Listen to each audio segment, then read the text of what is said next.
할렐루야. 아멘. 반갑습니다. 오늘 또 저와 여러분들에게 크신 하나님의 은혜와 섭리 아래 있게 하시려고 이 자리를 허락하신 줄 믿습니다. 아멘. 아멘. 이 말씀 한 줄 보겠습니다. 고린도후서 4장 4절 말씀. 고린도후서 4장 4절 말씀 우리 같이 한번 천천히 합독합니다. 그 중에 이 세상 신이 믿지 아니하는 자들의 마음을 본미케 하여 그리스도의 영광의 복음의 광채가 비치지 못하게 하려니 그리스도는 하나님의 형상입니다. 아멘. 지난주에 이어서 하나님의 형상과 모양을 좀 다시 한번 말씀드리려고 합니다. 오늘은 신약에서 신약성경에 나타난 하나님의 형상과 모양. 우리가 이제 구약에서 하나님의 형상과 모양을 말할 때 이 하나님의 형상과 모양을 아는 것이 왜 중요하다고 했냐면 우리가 하나님을 믿는 것은 하나님의 영을 받는 것입니다. 아멘. 내가 하나님의 생명으로 실제되는 일입니다. 아멘. 또 다른 말로 하면 우리가 하나님의 생명으로 거듭나는 것입니다. 그런데 내가 하나님의 나라가 세워지고 내가 천국을 소유하고 내가 예수님을 영접하고 내 안에 그리스도께서 임마누엘 하시고 내가 거듭나는 이 모든 것이 한 가지 말인데 이것이 뭐라는 거예요? 내 안에 예수 그리스도 생명이 실제되는 것입니다. 아멘. 그런데 이것이 또 말씀의 세계입니다. 아멘. 말씀의 세계.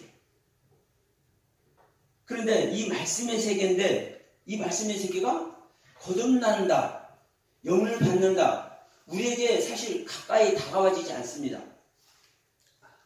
그런데 중요한 것은 뭐냐면요.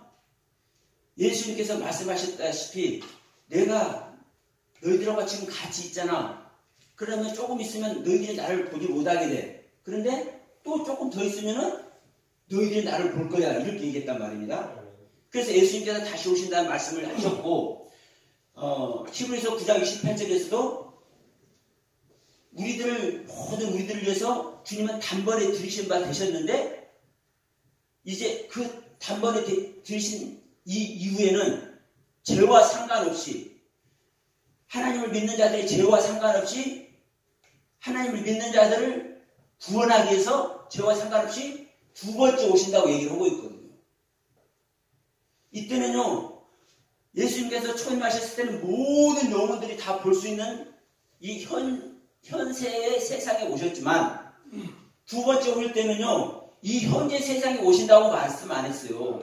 그래서 현재 기독교는 개신교는 예수님께서 초림하셨다시피 그와 같이 현세에 두 번째 재림한다고 이렇게 생각을 해. 근데 성경은요. 절대로 그렇게 말씀하지 않아요. 요한일서 2장 10절에도 보면은 거짓 선지자가 어떤 자가 거짓 선지자요? 예수 그리스도께서 육체 안에 오는 것을 부인하는 자가 적그리스도예요. 예수님은 다시 오실 때 어떻게 오신다고 얘기해요? 현세의 세상에 오는 것이 아니라 믿는 자 안에 온다고. 믿는 자 안에. 믿는 자 안에 내면의 세계를 완전히 하나님과 우리 믿는 자가 통일시키기 위해서. 이게 양자가 되는 것이고 이게 우리가 그리스도의 생명으로 거듭나는 것이고 주님과 실제적인 동행하는 겁니다.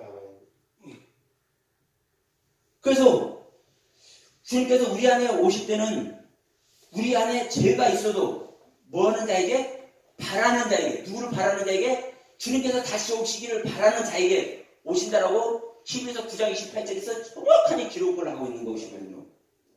그런데 이제 주님께서 오시는데 자, 영으로 오시고 말씀으로 오시고 생명으로 오는 이야기는 이해가 돼. 그런데 영으로 오시고 말씀으로 오시고 생명으로 오시는데 증명이 안 돼. 그렇잖아요. 증명이 안 돼. 그래서 여러분 하나님은요 말씀이시기도 하시지만 이 말씀이 어떻게 말씀이 있다고 하실 때 육신이어 오셨잖아요. 이게 예수님이잖아요. 이 예수님이 초림해서 유대 땅에 오셨던 그 예수님 생명 전체가 우리 안에 오는 겁니다. 처음 듣는 분은 혹시 이게 좀 듣기 불편하실지도 몰라요. 그러나 저는 녹음하잖아요. 여러분 녹음하셔서 어느 부분이 됐든 질문하셔도 좋습니다. 저는 서로 간에 아는 차원에서 이 강의 시간에 질문하는 것도 저는 좋아해요. 실제로. 저는 제가 잘못 전하는 게 있으면요, 얼마든지 저는 교정할 수가 있고요, 시정할 수가 있고요. 제가 잘못하는 걸, 잘못 알고 있는 것을 깨우쳐지는 분이 계시면 저는 정말 좋아요. 왜? 제가 잘못 알고 있다가 지옥에 갈 수도 있는데 그걸 가르쳐 주는데 어떻게 해야 돼요? 정말 좋아야 되지 않겠어요? 고마워야 되지 않겠어요? 그래서 누가 됐든 제가 말하는 부분을 가지고 조언해 주실 분이 계시다면 저는 얼마든지 환영합니다. 그래서 주님이 우리 안에 오시는 것은요, 그냥 생명으로 온다, 영으로 온다, 말씀으로 온다, 그것만이 아니라 그 말씀이 예수님의 시체고, 그 영이 예수님의 시체고, 그 말씀이 육신이 되어서 이 유대 땅에 나타났던 그 예수님과 같이 실체적으로 우리 안에 온단 말입니다. 근데 문제는 뭐냐면 이 육신 안에 무슨 육신이 오냐 이렇게 얘기해요. 그렇죠? 이해가 안 되지 않습니까? 육신 안에 어떻게 육신이 오냐고. 근데 그 육신이 뭐라는 거예요? 말씀이라는 사실이고, 그 말씀이 생명이라는 사실이고, 그 생명이 영이라는 거예요. 그러니까 우리가 말하는 이 지금 육신을 말했죠? 그러면 우리가 생각하는 이 육신은 죄가 있는 육신을 생각합니다. 우리들은. 그러나 예수님의 육신은, 이 예수님의 육신은요, 죄가 있는 육신이에요? 죄가 없는 육신이에요? 죄가 없는 육신이에요. 이 예수님의 육신 자체가 말씀이라니까요? 이 생명이라니까요? 이게 영이라니까요? 그래서 우리가 보는 관점, 생각하는 관점이 다르기 때문에 그냥 이게 영이다, 육신이다 이렇게 말해갖고는요, 안 돼요. 그래서 하나님의 형상과 모양은요, 영적인 시체 모습과 영적인 내면의 그 실제 모습이거든요. 그런데 이것이 예수님께서 이 땅에 오셨던 육신의 모습과 똑같아요. 그러면 자, 부활해서도 예수님은 고기를 먹었잖아요. 생선을 먹었잖아요. 떡을 먹었잖아요. 그리고 그 예수님이 제자들이 문을 꼭꼭 닫고 있을 때 예수님이 문 열고 방으로 들어왔어요? 문 안 열고 문 닫아놓은 상태로 그냥 방이 나타났어요. 네? 예수님만 그런 게 아니에요. 제자들도요, 부활의 영을 받은 다음에 오순절 마가다락방에서 성령을 받은 다음에는요, 제자들도 옥에 가둬놨는데 옥을 열어준 사실이 없는데, 그래서 문지기들이 지키고까지 있는데도 불구하고 그 제자들이 뭐예요? 나가서 전도하고 있잖아요. 그리고 빌립도 마찬가지예요.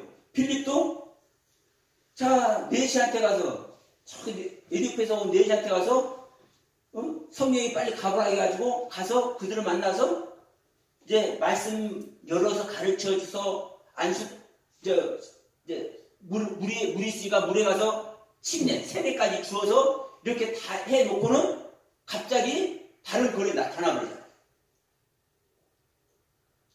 우리가 육신을요, 이 육체를요, 그냥 우리가 생각하는 죄 있는 육체로만 생각지 마세요. 성경은 그렇게 말씀 안 해요. 그래서 우리 지난 시간에도 이 육신이 뭐라고요? 빠샤르라고 했잖아요.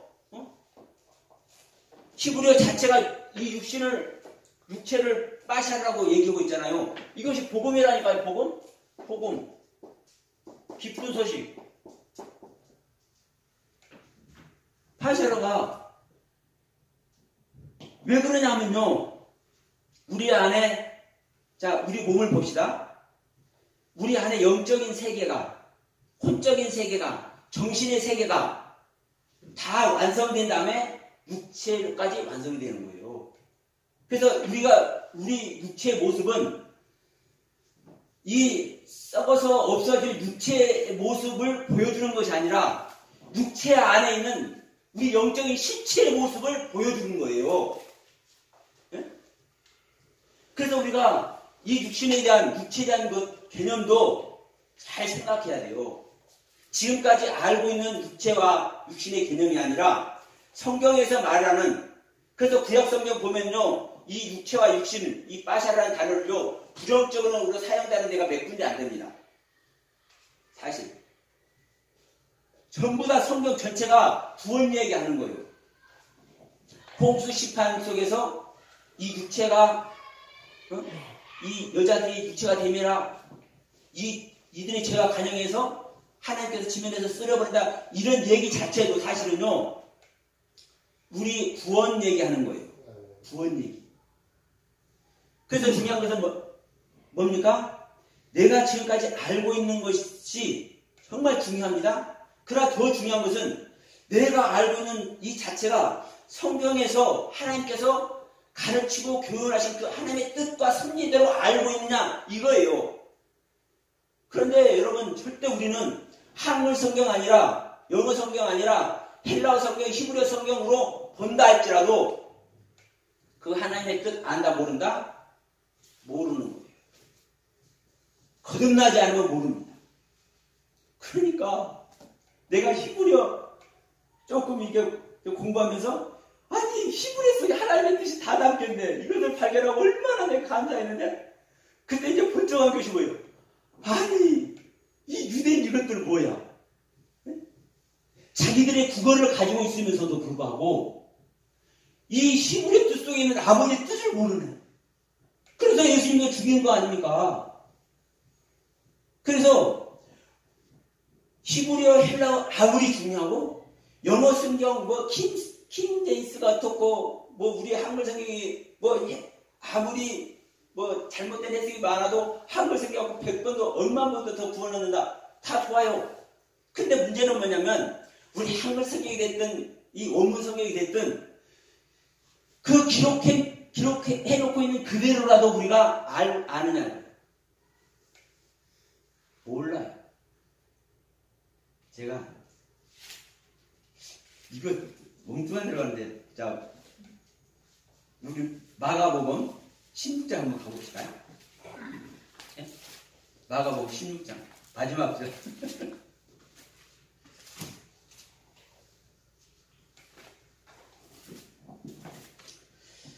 여기서 보면 16장 14절서부터 한번 봅시다. 그 후에 11제자가 음식 먹을 때 예수께서 저에게 나타나서 저희의 믿음 없는 것과 마음 완악한 것을 꾸짖으사 이런 자기의 살아난 것을 본 자들의 말을 믿지 아니함이로라.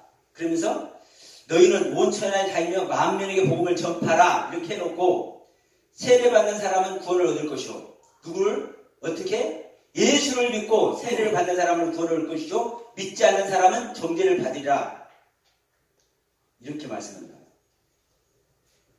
그런데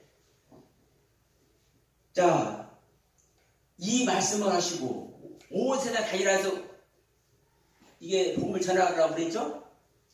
그런데 예수님께서 이제 부활하셔서 이 말씀을 하시고 지금 올라가십니다. 승천하신 다음에 제자들이 전도해요, 안 해요? 네? 전도해요, 안 해요? 안 해요. 마가다락방에 틀어박혀가지고요, 꼼짝도 안 하고요, 볼일 보러도 안 다니고요, 그 마가다락방에만 처박혀가지고 오실 그분만 기다리고 있다니까. 온 세계에 전하면서 만민의 복음을 전파를 했는데도.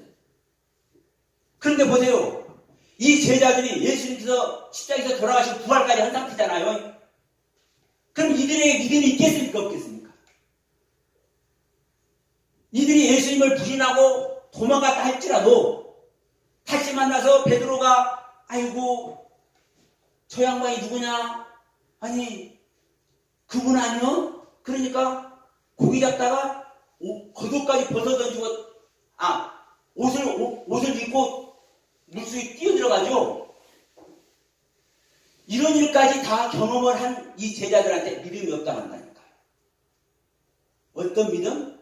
이 제자들에게는요, 예수님과 3년 반 동안 다니면서 엄청난 그 은혜와 그 기적과 이적과 예수님 자체가 하나님이구나, 이것을 알 수밖에 없는 일을 경험했잖아요. 그리고 죽음까지 이겨버린, 죽음도 예수님을 어쩌지 못하는, 예수님의 저분 생명 자체가 하나님이구나. 죽음도 어쩌지 못하는 부활생명 자체구나. 제자들이 확인한 상태에서 믿음 없다고 한다니까. 네? 믿음 없다고. 그러니까 우리들은요, 이 성경 보는 것 같지만 모르는 거예요. 우리가 정말 이 부분만 내 마음에 가슴에 새겨진다 해도요, 오순절 성경 받아서 성경 말씀뿐만 아니라 내가 어떻게 해야 될지, 이제 베드로나 요한이나 이 야고보의 주님의 제자들 성령 받은 다음에 한번 그 사역 보세요. 어떤가? 그 상태가 되기 전에는요, 사역하려고만 안 돼요. 제가 4년 전에 이 지금까지 목회를 접어라 할 때도 이런 모습을 이제 보게 하셨기 때문에 저 담장이 그만뒀거든요. 지금 내가 조금 깨달았다고 해서 내가 조금 책원군 한두 권 내가 썼다고 해서 그때 이제 제가 두 번째 책 이제 내놓았을 때니까요. 이게 아니더라고. 제가 책 두 권 썼다고, 아이고, 제자들에 비하면 그거, 아이고, 부끄러우세요. 말도 못하겠더라고. 그런 제자들이 성령 받기까지 골방에 처박혀가지고 그분만을 만나기를 간구하고 있는데 내가 지금 뭐하고 있느냐. 그러니까 우리는요, 한글 성경 보는 것 같지만, 아는 것 같지만요, 모르는 거예요, 사실. 아버지 뜻대로. 영어 성경, 킹 제임스가 됐든, 헬라어 성경이 됐든, 히브리어 성경이 됐든, 다 똑같습니다. 중요한 게 뭐예요? 내가 내 자신을 버려버리고, 내가 그리스도 영으로 거듭나서, 그 거듭난 영으로 말미암아 내가 성장이 되느냐, 안 되느냐, 이게 관건이거든요. 바로 그것을 말씀드리기 위해서, 이 하나님의 형상과 모양을 얘기하고 지금 이 육신 얘기까지 한 겁니다. 이 구약에서 이 육신 빠사르라는 단어가 복음이라는 얘기를 하면서, 그러니까 문제는 뭐냐면요, 우리가 거듭났다 뭐였다 중요한데 더 중요한 게 뭐라는 거예요? 거듭난 생명의 실체가 내가 알고 있느냐고.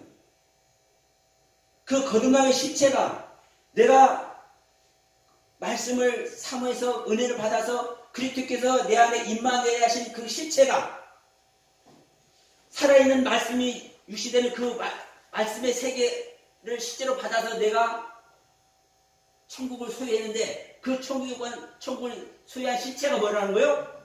하나님의 형상과 모양이 내 안에 실제한다. 하나님의 형상과 모양. 자, 그래서 이제 이번 시간에 이제 잠시 다른 소리를 했습니다만은, 이 고린도 후서 4장 4절에서 말씀하는 그리스도는 하나님의 형상이다. 그렇죠? 그리스도는 하나님의 형상이야. 내가 말하든 안 하든 간에. 근데 문제는 뭐냐면 골로새서에서도 똑같은 말씀을 합니다. 골로새서 1장 15절에서 그리스도는 하나님의 형상이에요.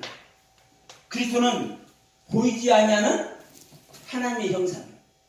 그러죠? 여기서는 더 정확하게 얘기하고 있습니다. 그리스도는 보이지 아니하는 하나님의 형상이다.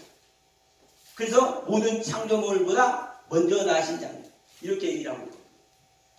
그러니까 이 하나님의 형상을 우리는 어떻게 얘기하고, 현대 교회에서 어떻게 얘기하고 있냐면, 일반적인 논을 저는 말합니다. 우리가 하나님의 형상을 잊어버렸다. 하나님의 생명력을 잊어버렸다. 그래서 온 교회가 타락했다. 우리 아담이 타락한 거다. 그러니까 우리 타락된 우리 아담, 내가 하나님의 형상을 회복해야 된다. 이런 얘기를 하고 있거든요. 근데 여기서 말하는, 우리가 창세기 1장 26절에서 말하는 형상과 이 모양을 얘기를 하면은, 형상은 뭐라고 되어 있습니다. 형상은요, 헛것이고 그림자인데 변할 수 있어요, 없어요? 변함이 없다. 변할 수 없다.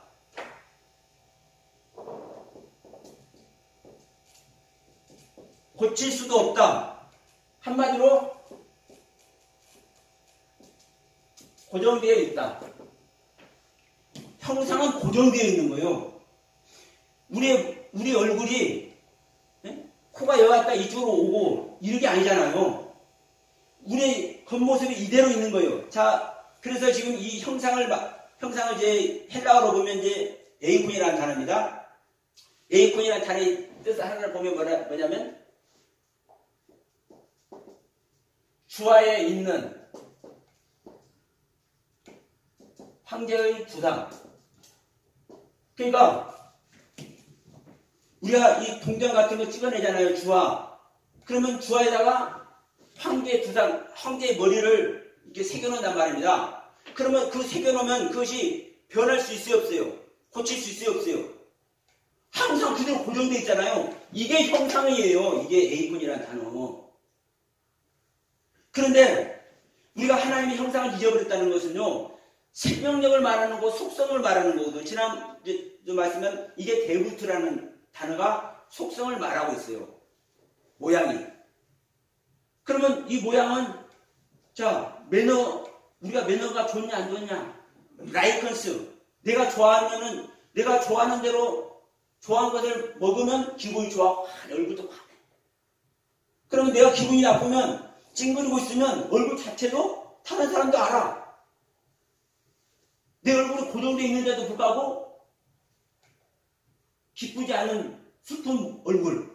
이게 외형이면서도 밖으로 드러나면서도 불구하고 어떤 모습이에요?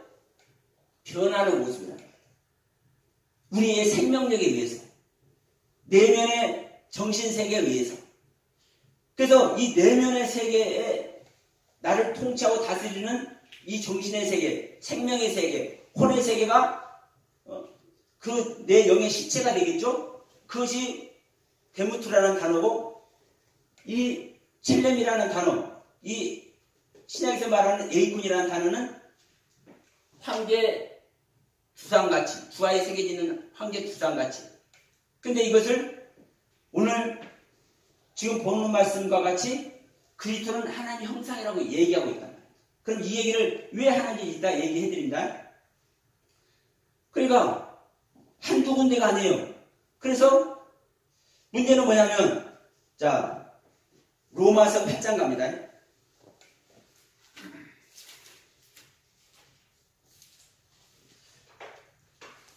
네, 로마서 8장 29절 보면, 하나님이 미리 아신 자들로 또한 그의 아들 형상을 본받게 하여 미리 정하셨으니 이는 그로 많은 형제 중에서 받아들이게 되게 하리 하시니라. 여기도 보면 똑같은 우리 한글의 형상이라고 했고, 여기서도 에이콘, 헬라가 에이콘이라는 헬라 단어를 쓰고 있어요. 그런데 아들의 형상을 본받게 한다, 이렇게 얘기하고 있단 말입니다. 아들의 형상. 그러니까 자 갈라디아서 4장 19절에 보면, 자녀들아 너희 속에 그리스도의 형상 이루기까지 다시 너희를 위하여 햇살하는 수고를 한다. 바울이 말하죠. 그러니까 아들의 형상을 본받게 하고 그리스도의 형상을 이루게 하고, 지금 한글로 보면 똑같은 형상이잖아요. 그리고 에이콘이라는 단어를 사용하고 있어. 물론 이 갈라디아서 4장 19절에서는 모르포라는 단어를 사용합니다. 헬라어로. 그러니까 지금 이 신약 성경을 헬라어를 보더라도 자, 로마서 8장 29절 또 고린도서 3장 18절 같은 경우는 하나님의 형상을 얘기를 하는데 이것은 하나님의 실제 모습을 얘기하고 한번 봅시다. 고린도후서 3장 18절.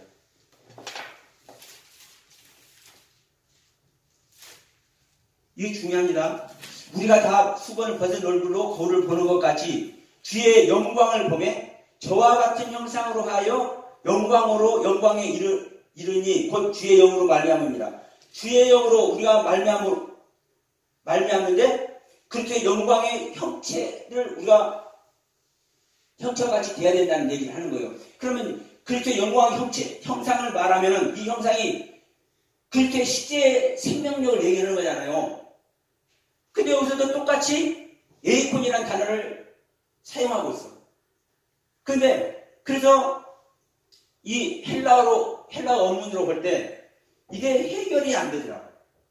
그래서 지난주도 얘기했지만 이것을 이 신약 성경을 히브리어로 보니까 이 부분이 해결이 돼요. 자, 고린도후서 3장 18절 지금 본 부분과 자, 아까 로마서 8장 29절 봤죠? 그리고 고린도전서 뒤로 잠깐 내면서 고린도전서 15장 49절도 마찬가지입니다. 고린도전서 15장 49절 보면은 우리가 흙에 속한 자의 형상을 입은 것 같이 또한 하늘에 속한 자의 형상을 입으리라. 그러면 하늘에 속한 자의 형상을 입어야 되잖아요? 이게 몸의 부활을 말할 때 이 하늘에 속한 자의 형상을 얘기한단 말입니다. 그럼 이것은 실제 하나님의 생명력을 얘기를 하는 거예요. 근데 여기서는 똑같이 에이콘이라고 헬라어로 되어 있지만 히브리어는 고린도전서 5장 49절, 로마서 8장 29절, 고린도후서 3장 18절 전부 다 데모트라는 단어를 사용하고 있습니다. 첼렘이라는 단어를 사용하고 있지 않아요. 첼렘이라는 단어를 사용하지 않습니다.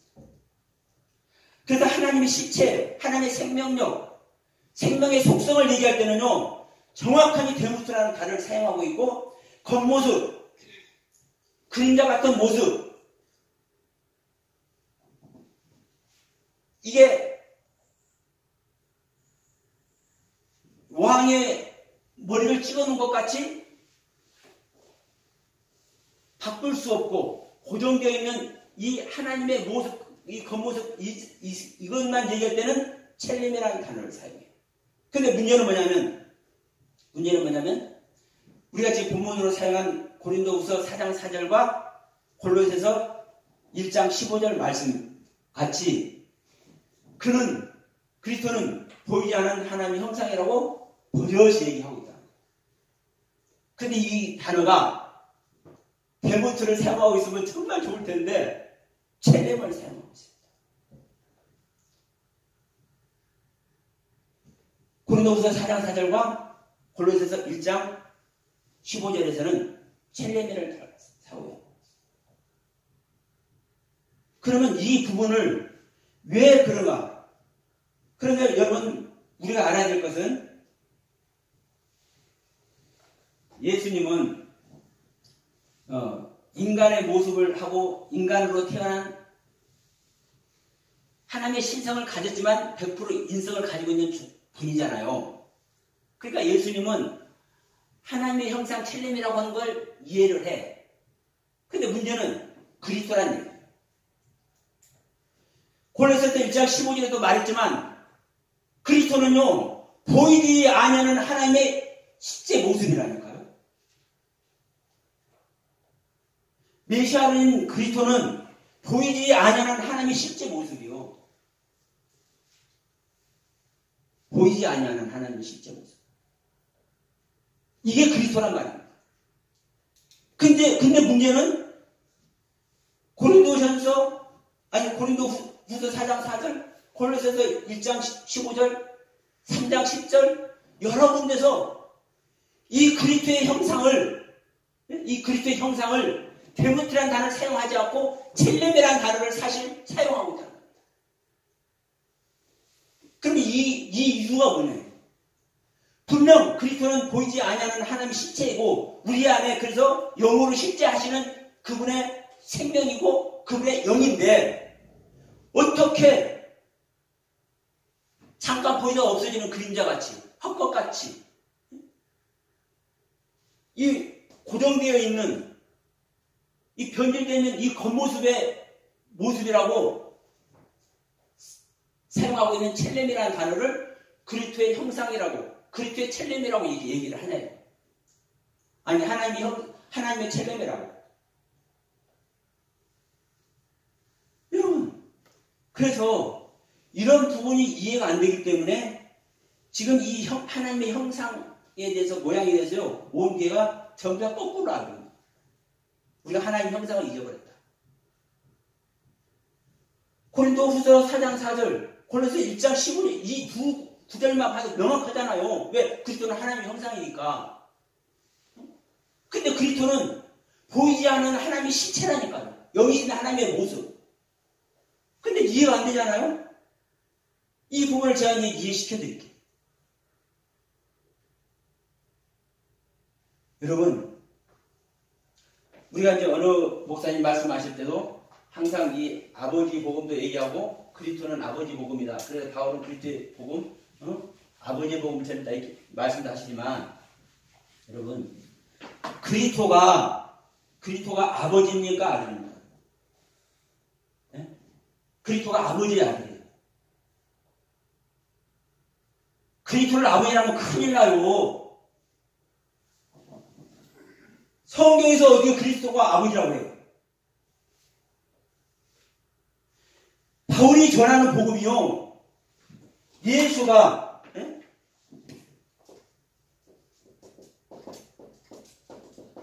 예수가 그리스도인 것을 전하는 것이 바울이 전하는 복음이에요. 그리스도 하나님 아버지라고 나온 말씀이 있어요. 아 그러니까 세 개가 다 똑같은 걸로. 그러니까 똑같은 말이에요. 네. 그러면 보시라고 우리가 삼위일체를 그래서 제가 지난번에도 말씀을 드린 거예요. 우리가 이 형상과 모양을 하면서 여러 가지 말하니까 헷갈릴 수도 있지만 이 삼위일체를 왜 얘기를 하냐고. 하나님은 한분뿐이에요. 오직 아버지 아들로 놓는 거요.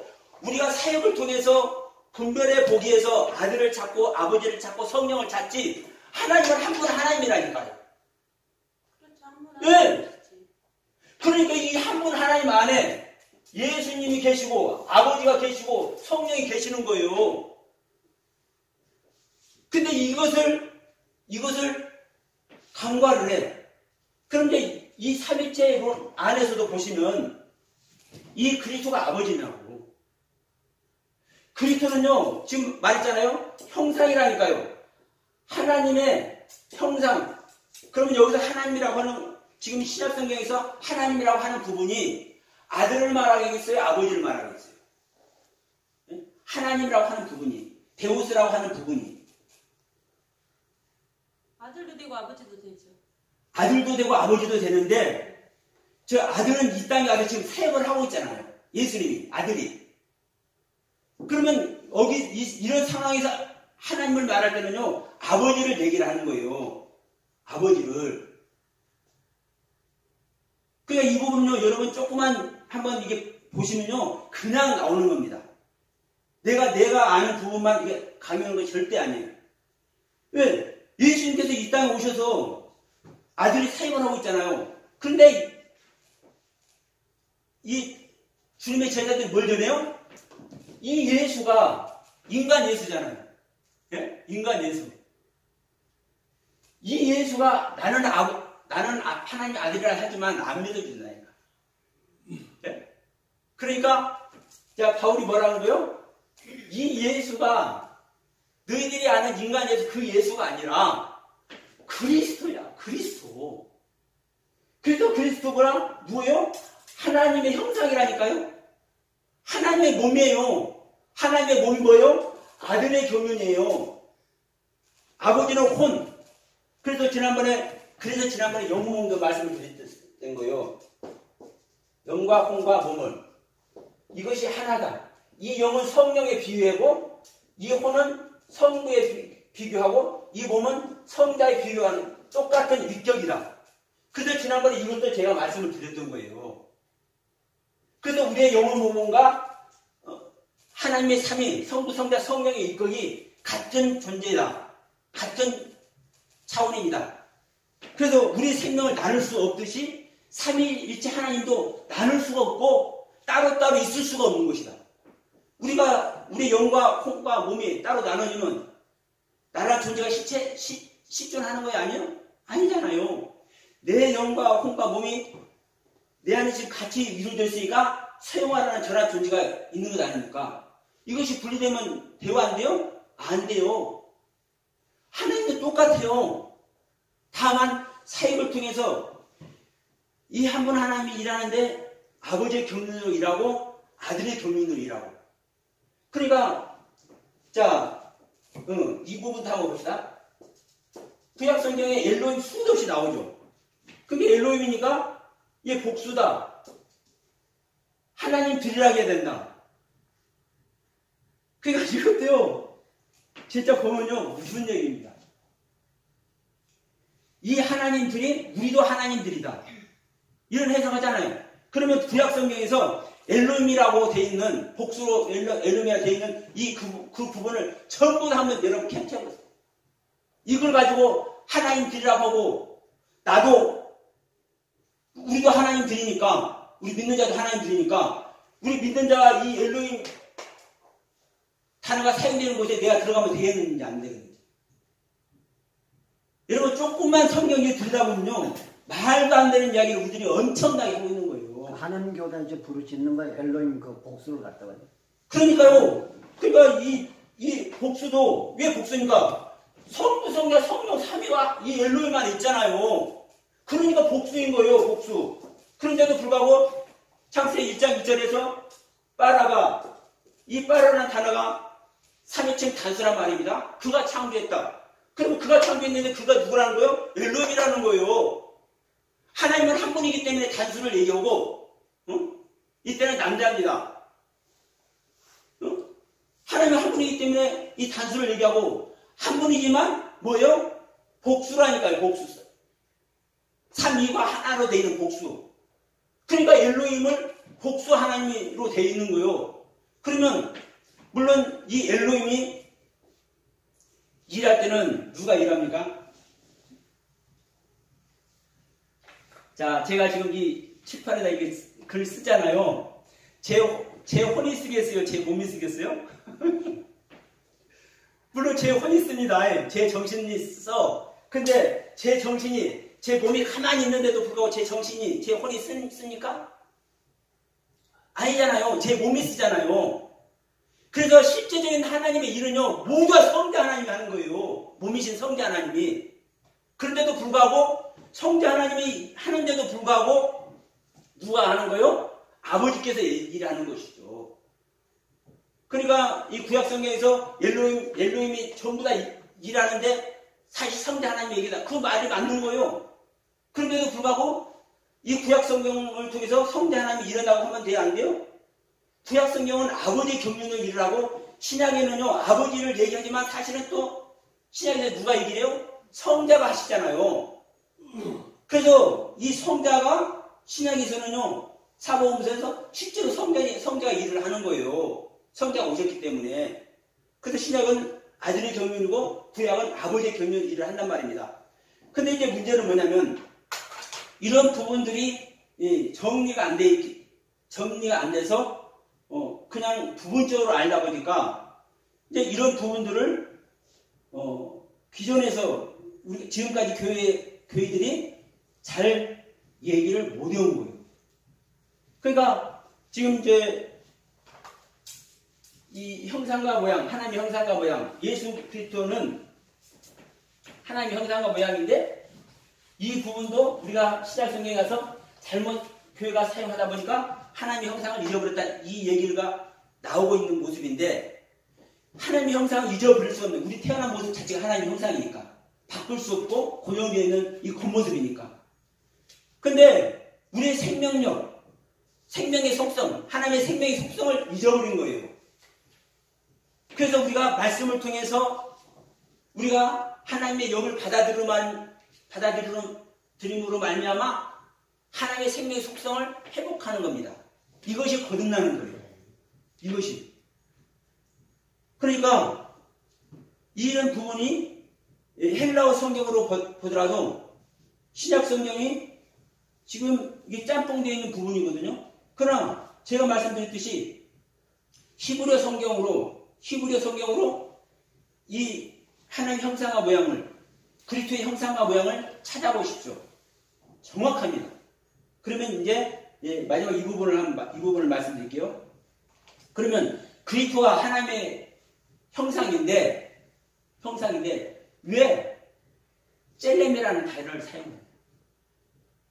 그리스도는 보이지 않는 하나님의 실제 모습인데도 불구하고 왜 젤렘이라는 단어를 사용해요?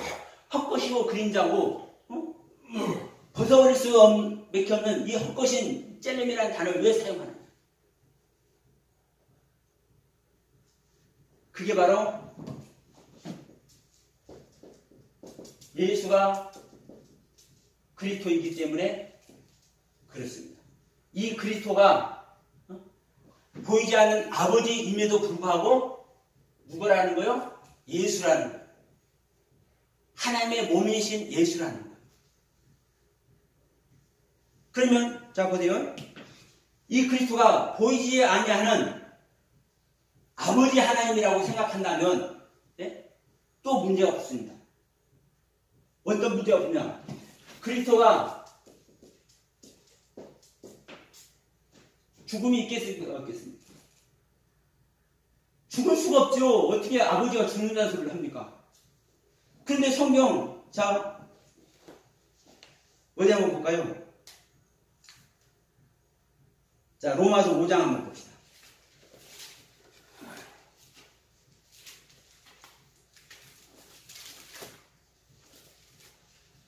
네. 로마서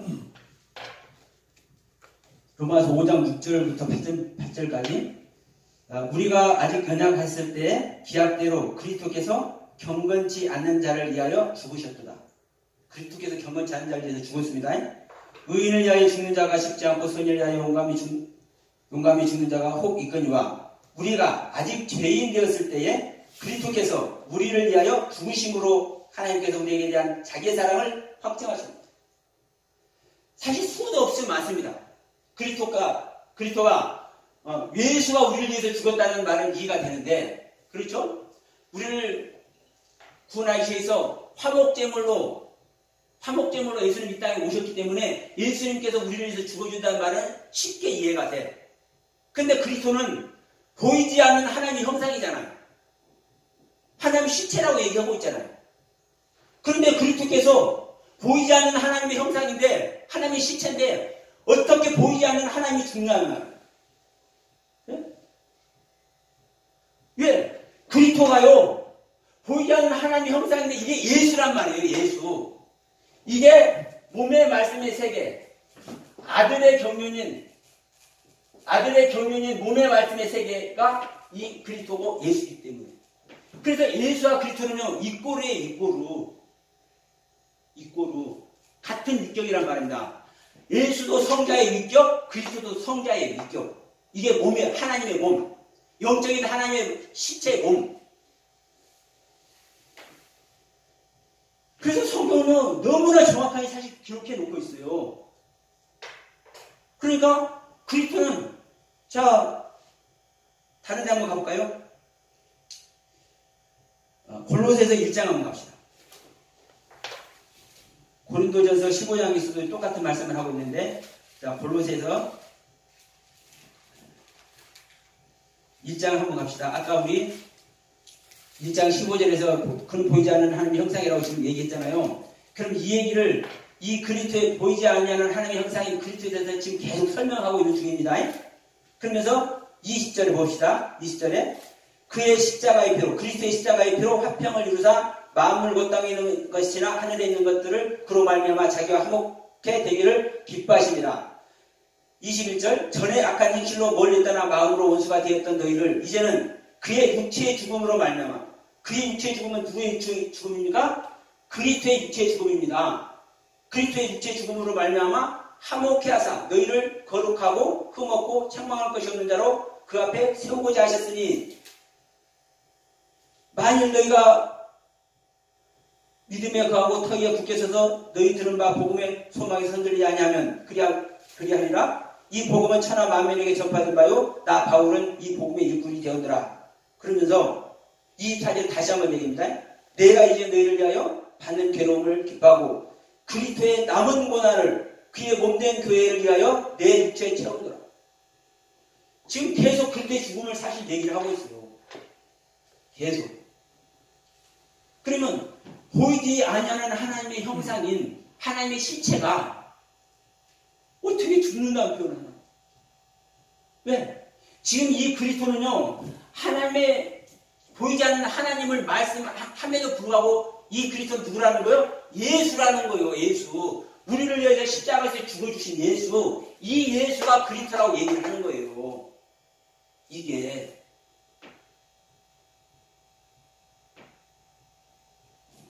그러니까 분명한 것은 그렇습니다. 이 예수를 어떻게 우리가 이해하느냐, 그리스도를 어떻게 이해하느냐에 따라서요, 전혀 엉뚱한 얘기들을 해. 정말 성경은 사도행전에서도 항상 사도행전 보시면 여러분 정리를 해보세요. 예수가 그리스도의 이름을 전하는 것이 복음이. 그리고 오직 유대인을 이기는 방법이 뭐예요?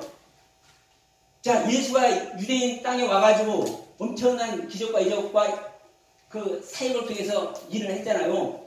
근데 그 예수가 그리스도라니까, 그리스도. 하나님, 우리가 여호와하나님 섬겨왔는데 그 여호와하나님 보이지도 않았잖아. 그 여호와하나님 우리한테 온다고 그랬잖아. 메시아가 온다 했잖아. 그게 예수야. 보이지 않는 하나님이야. 누가? 예수가. 이게 사도행전에 나타난 우리 사도들이 전한 복음이에요.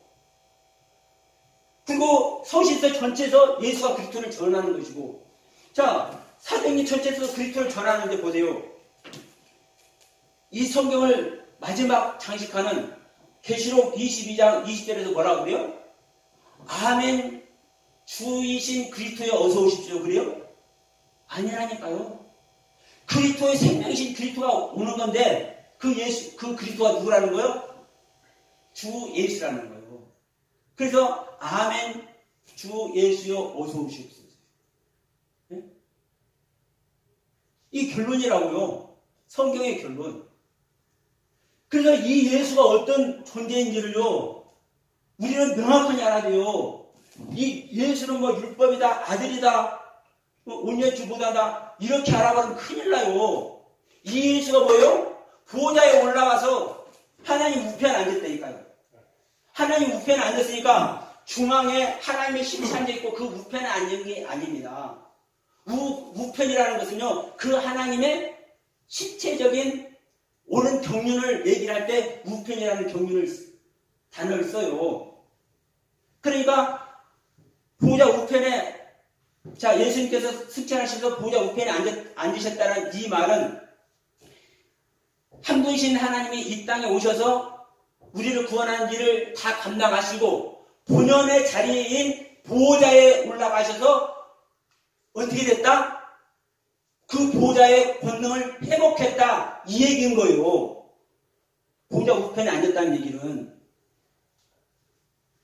그러니까 이 예수님께서 보좌의 권능에 다시 가셨다가 이제 보혜사로 다시 우리를 돕는 자로 또 오신다고 얘기하시잖아요.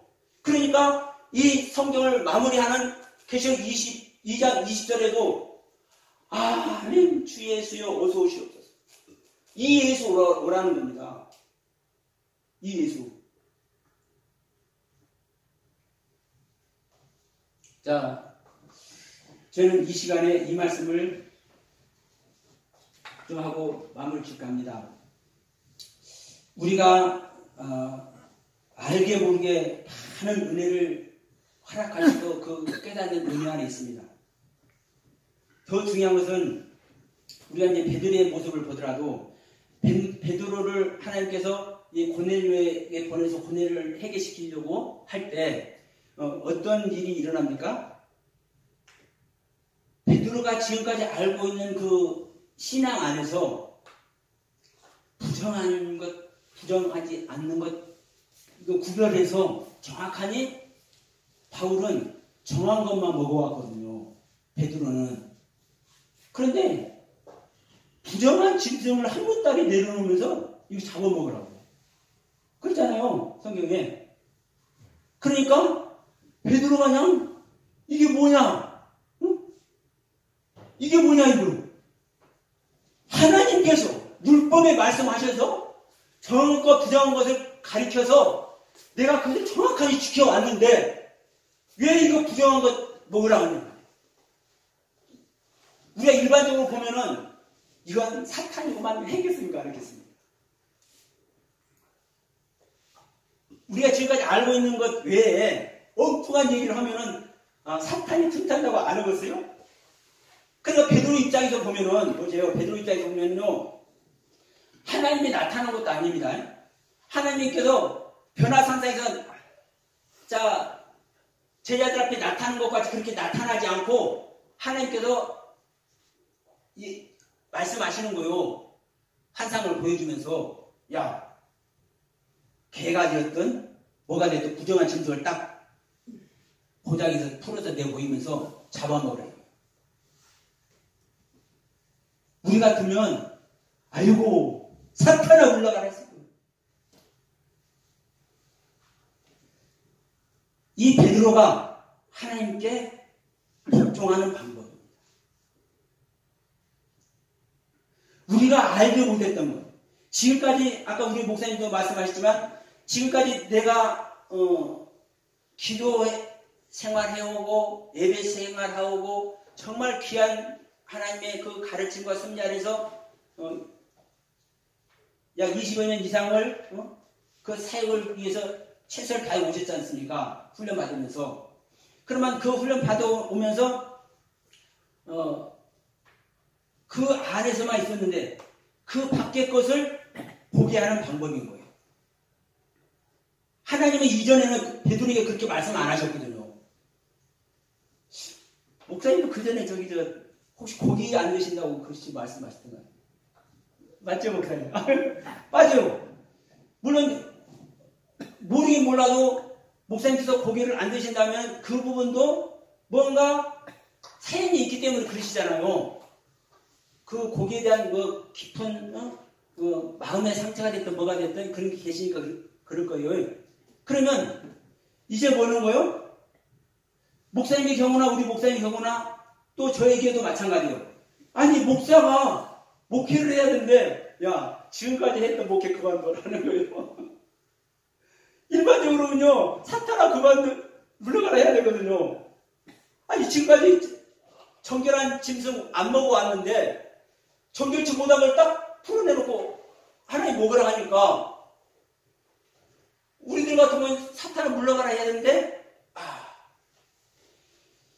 이 모습 안에서 하나님께서 하실 일이 있구나. 내가 이해되지 않고 내가 넘어갈 수 없는 나에게 상처가 됐든 인간적인 것이 됐든 뭐가 됐든 나에게 이 아픈 것으로 말미암아 넘어갈 수 없는 이 부분을 하라고 그러네. 유대인들에게요 율법 어기는 것은요 사형선고나 사실 마찬가지 아닙니까? 하나님의 명령인데 근데 부정한 짐승이 먹으라고 하잖아요. 하나님께서 베드로에게. 그러니까 이게 내가 잘못된다 할지라도 이게 하나님의 뜻이라면 하나님의 말씀이라면 하나님의 명령이라면 저는 이해가 안 되고 도무지 상상조차 할 수 없는 일로도 저는 하겠습니다. 이렇게 들려오는 부분이 하나님께서 주신 음성이라고 생각하고 순종하겠습니다. 여기에 하나님은 일하십니다. 진정한 은혜의 길로 인도하십니다. 더 큰 생명의 길로 인도하십니다. 저는 여러분들이 무슨 일이 있었는지 몰라요. 오늘 또 처음 뵙고 그러나 이 시간은 또 이 말씀을 마지막으로 하게 하시니까 하는 거예요. 우리가 알고 있는 것만이 다가 아니고 우리가 이 헬라 히브리의 이 원문상에서도 마찬가지고 우리 한글 성경으로도 마찬가지입니다. 저는 이 원문 알아서 저는요 이 생명 얻지 않았어요. 제가 하도 못난이다 보니까 모든 것은 귀가 얇아. 우리 집사람 저기 있습니다. 제 귀가 얇아요. 남들이 말하는 것을 잘 들어. 그것을 우리 하나님은 선용해서 생명받게 하시더라고요. 그래서 그것이 이제 은혜가 되다 보니까 이제 뭐예요? 제 안에서 드려야 될 것, 듣지 말아야 될 것. 사람들에게는 이상하게 보이는 이해되지 않는 말이어도 나에게는 이해가 돼요. 어느 목사님이 그 작은 것은 이건 이렇고 이거야. 감추는 영적인 세계가 있어. 그것도 듣는 순간에 뭐예요? 알게 해. 그게 내 자신을 버리고 하나님의 은혜 안에 들어간 자의 계시가 있기 때문에 그렇습니다. 우리가 하나님의 형상과 모양을 하고 있지만 진정한 하나님의 형상과 모양은 우리 안에 대문자의 세계가 모양의 세계가 완성이 될 때 그리스도의 생명을 받음으로 말미암아 완성이 될 때 진정한 우리가 하나님의 형상과 모양을 하는 나를 믿는 자는 신이라 한다는 말이 그때 이루어지는 거거든요. 그 말씀의 세계가 저와 여러분 모두에게 실제로 이루어지는 놀라운 은혜 속에 들어가기를 주님의 이름으로 축원드립니다. 아멘. 말씀 마칩니다.